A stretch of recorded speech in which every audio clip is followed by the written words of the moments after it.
Ce qui est super important au niveau de la course, ça va être une question d'alignement. En fait, alignement au niveau du genou, au niveau, dans le fond, du pied, du genou et de la hanche en même temps. C'est des choses qu'on a travaillé avec Antoine, qui est continuellement, je dirais, à retravailler également parce que c'est pas nécessairement facile à corriger.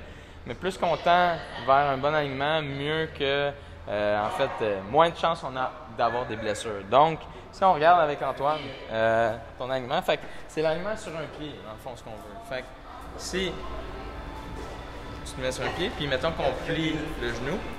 Okay. Fait que là, dans le fond, ce qu'on veut regarder, si tu plies le genou, puis tu vas rester là, c'est l'alignement entre le deuxième orteil, le genou et la hanche. Honnêtement, t'es vraiment meilleur. S'entraîner. Ce qu'on voyait l'année passée, puis encore ici, ce qu'on voit, c'est que ça a tendance à écraser au niveau de la cheville. Mais ce qu'on voit, c'est que c'est pas nécessairement, si on laisse la cheville écrasée, c'est pas juste qu'est-ce qui se passe ici, mais il va y avoir une torsion au niveau du tibia ici qui peut avoir des répercussions sur l'ensemble, en fait, de la condition. Pourquoi? Mais si on parle de problème de tendons, je veux juste donner un exemple, c'est que les tendons, la manière que c'est tissé, c'est des fibres, sont faites pour contrôler des forces comme ça ici. S'il y a une force de torsion comme ça ici, ce que ça fait, c'est comme une feuille de papier, ça va être beaucoup plus solide comme ça que si on inflige cette force de torsion-là. Donc, ce qu'on va vouloir contrôler pour avoir un bon contrôle comme ça, il faut une bonne force du pied. Il y a un muscle stabilisateur aussi, c'est le même en fait muscle que quand les gens ont des périostites qui va venir contrôler. Fait que les gens qui ont des périostites, c'est souvent associé à ça. Les problèmes de tendons ici au niveau du genou, c'est souvent relié à ça également. Si on regarde les problèmes de bandelettes, aussi c'est relié à un problème d'alignement.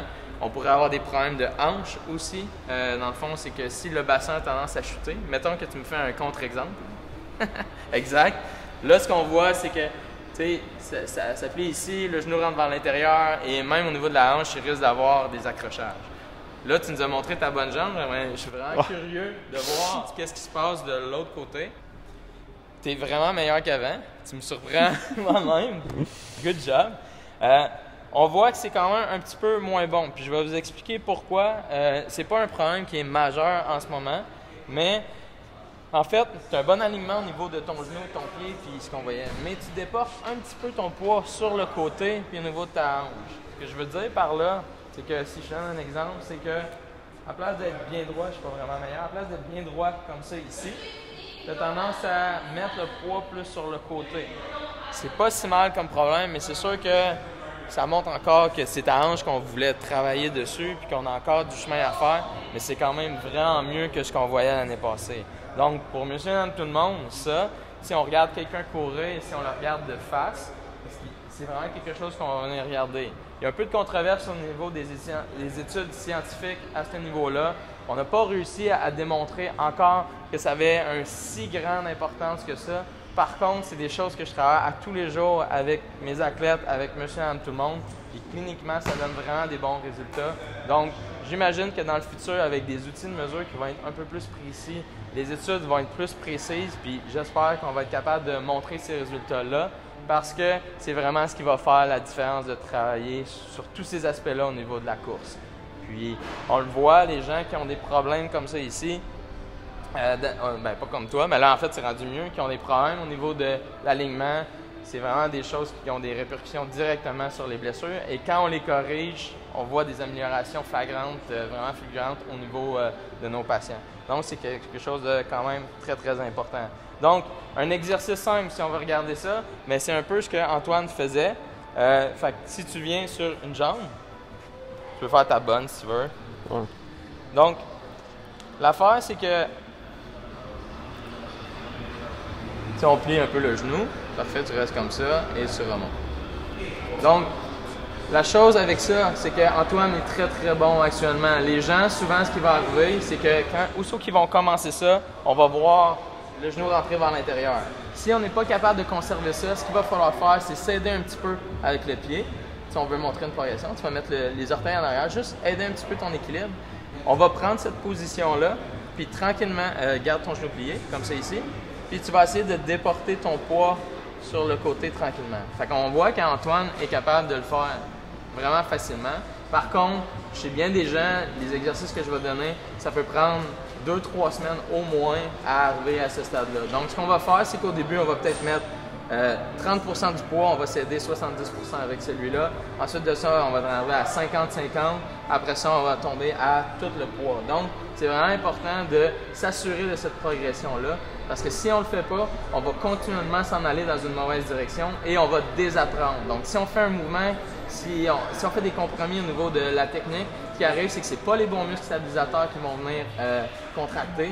Puis, ce que ça va faire, c'est qu'on va désapprendre à bien faire le mouvement, donc aussi bien pas faire l'exercice que désapprendre. Donc, regardez-vous dans le miroir, regardez si vous avez un bon alignement. Si vous n'avez pas un bon alignement et c'est difficile de le faire, ça se peut qu'il y ait des raideurs articulaires, musculaires au niveau du pied de la cheville, au niveau de la hanche qui vous limitent. Donc, c'est un petit peu plus difficile. Donc, ce qu'on voudrait, c'est regagner cette mobilité-là. Des exercices avec des foam rollers, ça peut être, et des balles, vraiment une bonne chose. Et aussi, en fait, c'est sûr que moi, je vais prôner ma paroisse de travailler biomécaniquement en physiothérapie. Ce que ça va nous permettre, c'est vraiment d'accélérer le processus. Donc, une première visite permet de vraiment cibler certains problèmes comme ça. Puis déjà, par la suite, ça va être plus facile, en fait, à la personne de savoir sur quoi elle doit travailler au niveau de ses priorités. Donc, super bon. Donc, autre exercice, si on regarde quelqu'un, si le problème majeur serait en fait une faiblesse au niveau de la musculature, au niveau des pieds, donc ce qu'on voudrait, c'est renforcer la musculature. Donc, monter sur la pointe des pieds. Fait que si tu mets un à la fois, une jambe à la fois, tu montes sur la pointe des pieds. C'est un exercice qui va faire travailler le mollet, mais aussi si on regarde, tous les muscles au niveau de la cheville travaillent fort en ce moment. Donc ce qu'on veut, c'est quand le pied est sur la pointe des pieds, il n'y a pas juste le mollet qui travaille, il y a tout le pied. Là, ce qu'on voit, c'est que ça commence à fatiguer un petit peu. Puis, ce qu'on veut, c'est un pied qui est fort et souple. Souple, on a déjà montré des exercices d'étirement. Renforcement, tu sais, ce qu'on va essayer de faire, c'est garder le pied.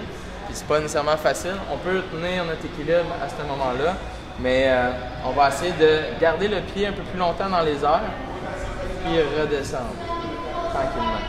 Encore une fois, et redescendre tranquillement. Donc, ça va faire contracter le muscle un peu plus longtemps. Ça va aider à renforcer les muscles au niveau du pied. Puis, ça va vraiment avoir un impact majeur aussi sur l'alignement si notre problématique était une faiblesse au niveau de la cheville et du pied en ce moment ici. L'exercice, au niveau de la jambe, on a la hanche, en fait, ici, qui va contracter aussi. Donc, c'est un exercice qui intègre beaucoup de choses. Pour faire ça ici, il faut être bon au niveau de la cheville, il faut être bon au niveau du genou. Ça vient travailler un peu le moyen fessier. C'est un peu avancé comme exercice de se mettre sur un pied comme ça ici. Par contre, ça intègre tout et c'est vraiment fonctionnel au niveau de la course. Il y a des exercices moins avancés, des exercices de lutte qui sont extrêmement populaires, mais souvent qui ne sont pas nécessairement bien exécutés. Donc, c'est des choses qu'on pourrait regarder ensemble.